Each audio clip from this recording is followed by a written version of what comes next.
Les 3 expressions impardonnables en cas d'accident. J'en prends 2. Je fais la 3. Ouais, j'en prends 2.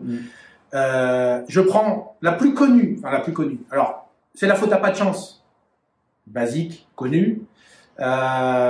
Une qui est terrible, c'est quand vous avez le manager qui s'occupe, le fonctionnel, celui qui s'occupe du QHSE ou santé sécurité, qui, après l'événement, vous dit « je vous l'avais bien dit ».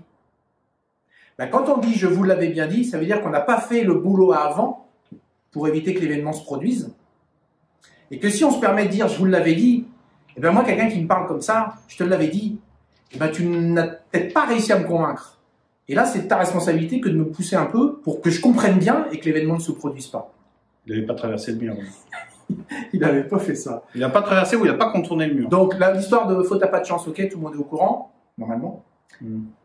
Je te l'avais bien dit, non. Agissez avant, comme ça vous évitera de dire ce genre d'expression. Troisième, je sais que tu ne l'aimes pas. Le bon sens. Bon sens. C'est une histoire de bon sens.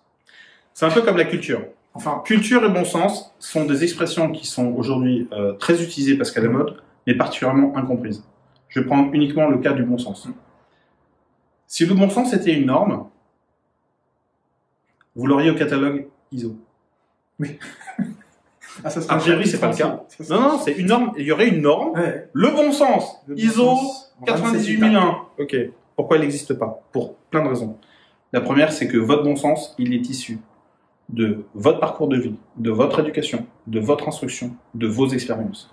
Si vous pensez que tout le monde a le même bon sens que vous, vous mettez trois doigts dans l'œil et vous passez à côté d'une richesse gigantesque qui est que peut-être que mes collègues et collaborateurs voient les choses différemment et que leur vision et leur approche de ce sujet-là pourrait, moi, me faire grandir et faire grandir mon organisation.